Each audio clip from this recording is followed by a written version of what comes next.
Hi, thank you for watching Digging to China. I'm Dong Sheng. If you have not done so already, please subscribe to my channel. Thank you very much. In this election year in the United States, the American populace faces another decision between Donald Trump and Joe Biden. Up until now, Trump appears to have higher polling number. Similar to Europeans, Americans are also exhibiting a shift towards the right. Consequently, time is running out for Biden. To secure victory, he must appeal to more swing states and garner support from moderate voters.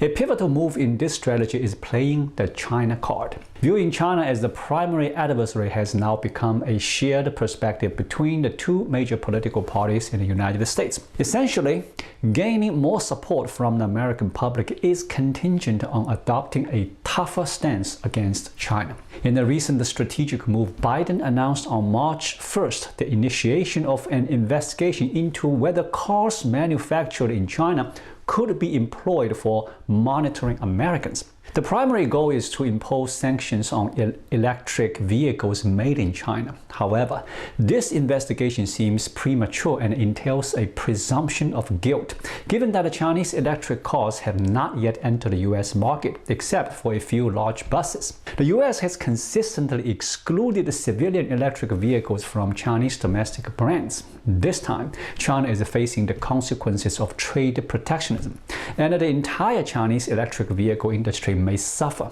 It's a significant gamble for the Chinese Communist Party, prompting the question of whether they are indeed at the risk of losing this bet on the country's destiny.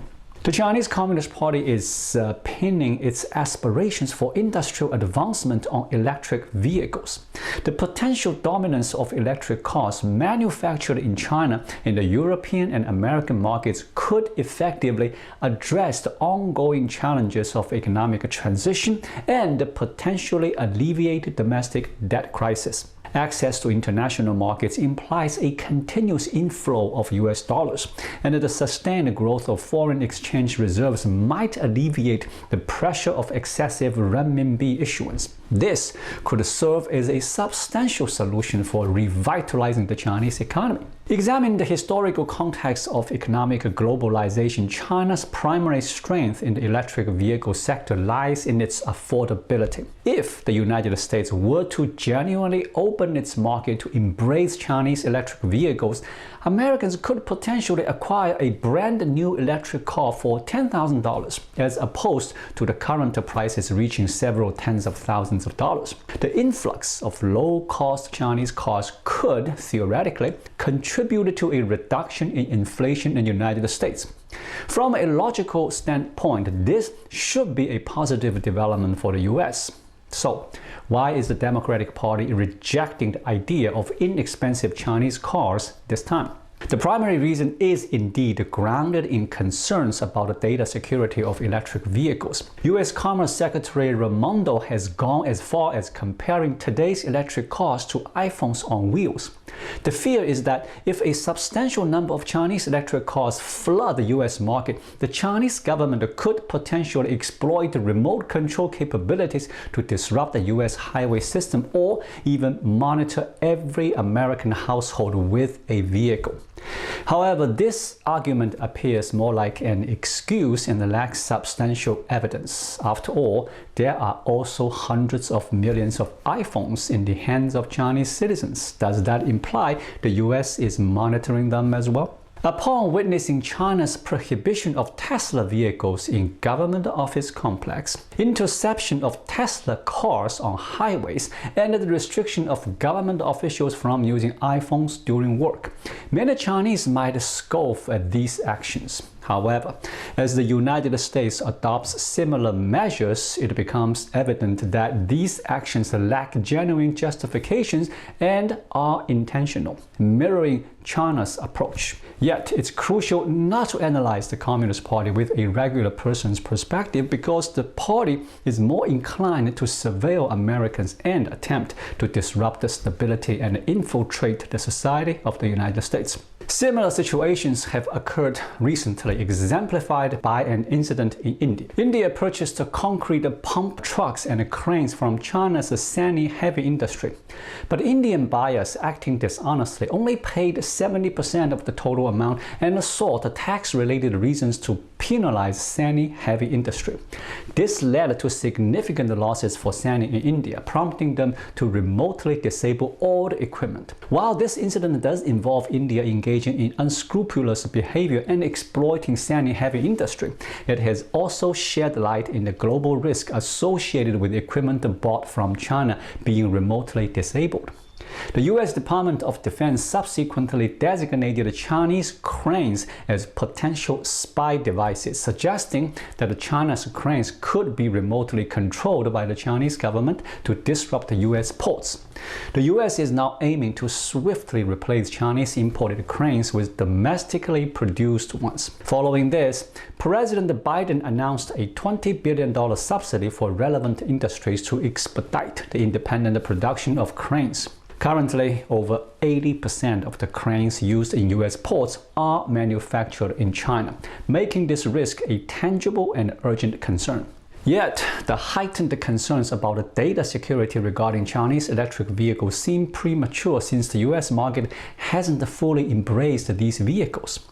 Consequently, I posit that the Biden administration's focus on data security might be of secondary importance, perhaps even a mere distraction. The sanctions imposed on Chinese electric vehicles by the Biden administration likely derive more from a strategic move to secure votes from automotive workers and independent voters. Indeed, Biden has strongly advocated for "do right by auto workers," a message carefully tailored for the automotive workforce in Michigan. The influx of a substantial number of Chinese electric vehicles into the U.S. market would undeniably have a devastating impact on the traditional automotive industry, causing legitimate concerns about automotive workers about potential job losses. Given Michigan's status as the heart of the U.S. automotive industry and a crucial swing state, winning the votes of these workers is paramount for Biden. To demonstrate tangible actions rather than more rhetoric, the Biden administration is even contemplating imposing higher tariffs on cars manufactured in China. They are also exploring measures to restrict Chinese automakers from entering the U.S. market by assembling vehicles in Mexico. If these sanctions materialize, they would unquestionably deliver a severe blow to the prospect of Chinese electric vehicles. BYD is a notable example of a Chinese automaker intending to penetrate the U.S. market by establishing a manufacturing facility in Mexico. At the same time, there is a surprising shift in the trajectory of electric vehicles in Europe and the United States. In recent years, these regions were fervently supporting clean energy and offering substantial government subsidies to companies engaged in electric vehicle development. However, the European plan to eliminate internal combustion engine cars by 2035 has been scrapped. Established automakers such as Toyota, BMW, and Mercedes-Benz have signaled their commitment to continuing the development of traditional fuel-powered vehicles. Even Apple has abandoned its ambition to venture into automotive manufacturing. The left-leaning governments and businesses that have traditionally supported environmentally friendly and clean energy are now seemingly aligning with a more conservative stance, akin to Trump's position in favor of traditional fuel-powered vehicles. As we discussed earlier, the political motives of the Biden administration shed light on this change. Now let's explore the economic reasons behind the apparent reversal in the pursuit of electric vehicles in Europe and the United States. One major factor contributing to the shift is the formidable competition posed by Chinese automakers. Electric cars manufactured in China are notably more affordable, and any attempt by Western governments to subsidize their own electric vehicles to compete on price with Chinese counterparts would severely strain their fiscal resources. The undeniable allure of affordability stands out as the most influential factor in this competitive landscape. The second factor factor stems from the significant reliance of the electric vehicle supply chain on China, making it challenging to shift production away from China. Tesla's substantial contributions in China are often cited as a key contributor to this dependency. Therefore, strategically, if there is a goal to reduce China's influence in the supply chain, it seems that the electric vehicle sector would need to be abandoned. The third factor revolves around the emergence of new technologies. For example, Japanese automakers like Toyota have been actively researching hydrogen-powered vehicles, which appear to offer a more environmentally friendly alternative to current electric cars. The fourth factor is the excessively high construction costs associated with the charging stations. In countries as expensive and thinly populated as the United States, the idea of having charging stations ubiquitously spread across the nation becomes impractical. For Americans who enjoy outdoor travel, relying solely on electric vehicle is unfeasible without widespread charging infrastructure. The extensive deployment of charging stations throughout the United States would incur exorbitant transmission costs, resulting in a significant rise in electricity expenses for consumers. If the cost of charging surpasses that of refueling with gasoline, it becomes improbable that consumers would choose electric vehicles. Europe is encountering a parallel issue of soaring electricity prices, partly influenced by the Ukraine war. Consequently, the electric vehicle sector is currently contending with economic challenges. While Europe and the United States enjoy the robust economies in recent years, allowing them to downplay the impact of environmental initiatives, the recent surge in inflation has shifted the dynamics. People are now voicing daily complaints about the escalating costs of living. Electric vehicles entail expensive insurance, high maintenance costs, rapid depreciation, inconvenience for long-distance travel, and with the added factor of increasing electricity prices. The overall cost of owning an electric vehicle has risen significantly. Presently, the wealth gap in the United States continues to widen. The middle class is diminishing, and the lower income segment is experiencing increased financial hardship. Not every household is inclined to shoulder the expenses of owning an electric vehicle. The electric vehicle market may encounter a saturation point as long as gasoline prices remain affordable, with some individuals never considering the switch to electric cars. In this context, practicality becomes a key factor, and those adopting a more pragmatic stance are likely to secure votes. Clearly, grand infrastructure projects, extensive charging networks, and subsidies for electric vehicles may appear less pragmatic now. Returning to the conventional and well-established track of gasoline-powered cars seems to be a less disruptive approach, genuinely alleviating the burden for the people. The mentioned factors pose significant challenges for China. Without the robust backing from the global market, the Chinese electric vehicle industry is unlikely to thrive on the international stage. It's essential to note that there is already a surplus of production capacity in the domestic electric vehicle market, leading to extensive inventory. This isn't merely my observation, it's an admission from China's official media outlet Xinhua News Agency. Certainly, some may argue that losing a part of the European and American market is not a significant setback, and the Chinese electric vehicles could still thrive in African or Southeast Asian markets. However, in the automotive industry, the saying, "As goes the US, so goes the world," holds true. Take Toyota, for instance, consistently topping sales in the US and consequently securing its position as the world's largest automaker. In 2023, the US recorded car sales of 15.6 million units, with only around 1.4 million being electric vehicles, making up just 9%. In contrast, electric vehicles in China constitute a remarkable 34.7% of sales. The question is clear: which market holds more potential? Moreover, despite having a population of only around 300 million, the US is the second largest automotive market globally after China.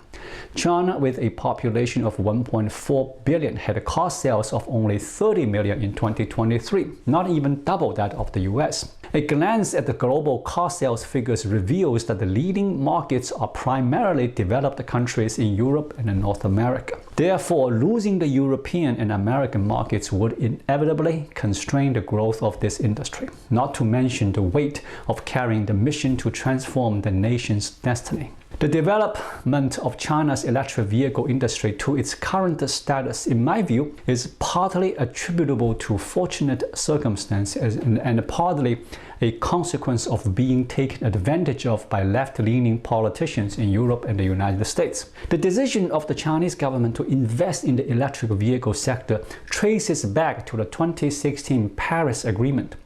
During that period, global attention was fervently focused on environmental concerns, leading Europe and the United States to spearhead the creation of the Paris Agreement.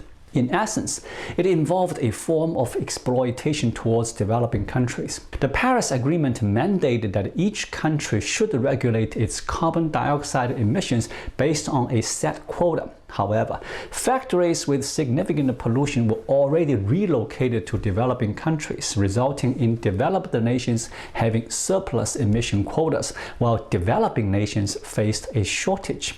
Subsequently, developed countries sold their excess quotas to developing nations, profiting from the situation. China also recognized the potential in this opportunity and made the decision to venture into the electric vehicle sector. Unfortunately, circumstances took a turn for the worse as the Ukraine war erupted, leading to a surge in global oil and gas prices with the absence of Russia's affordable energy.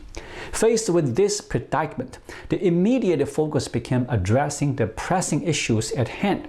Consequently, even in Europe and the United States, there was a shift back towards traditional energy industries, temporarily setting aside the environmental protection agenda. This meant the absence of emission quotas for sale, and the potential income from developing countries evaporated. Consequently, one after another, nations declared a departure from their 2035 carbon neutrality commitments and stepped back from environmental initiatives. The UK and Germany have already expressed such sentiments. In this scenario, the United States finds itself in an awkward position. During Trump's presidency, the US withdrew from the Paris Agreement, only for Biden to rejoin upon assuming office. Now, with everyone reconsidering their commitments, Trump's decision appears prescient, creating a somewhat uncomfortable situation. With the failure of the Paris Agreement, China's foray into electric vehicles appears to have been a miscalculation. In the end, China finds itself outmaneuvered by a group of left-wing politicians from the West. One can only imagine the frustration of the Chinese leadership, likely expressing their discontent behind closed doors. While accusations of cunningness are often pointed at the Chinese Communist Party, it seems that these ostensibly righteous leftists from the West are the ones truly exhibiting cunning. Their daily discussions about environmental protection appear to be a facade, revealing their true intentions when profits diminish. This experience might serve as a valuable lesson for the Chinese leadership. Let's sum it up. The Biden administration has forcefully declared intentions to sanction China's electric vehicle. Meanwhile, Europe and the United States seem to be shifting back to embracing traditional energy sources, no longer fixating on the development of electric vehicles. It appears that suddenly everyone is distancing themselves from exploring the electric vehicle path with China, while other nations effortlessly change course, leaving China unable to follow suit. It is due to the Chinese government's heavily investing national efforts in this sector, essentially betting on the country's future. This illustrates that when departing from market economic principles and attempting to overtake using a nationwide system, trying to catch up from behind, the result may be that others make a turn halfway while China continues its sprint and eventually collides with the wall. The Communist Party's spirit of concentrating power to accomplish significant tasks, once applied to a gamble, leads to either a successful counterattack or a devastating defeat.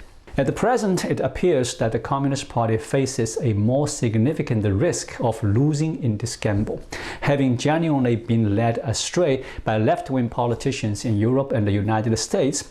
Unfortunately, if the gamble on electric vehicles fails, China's final aspiration for industrial upgrading will also be dashed.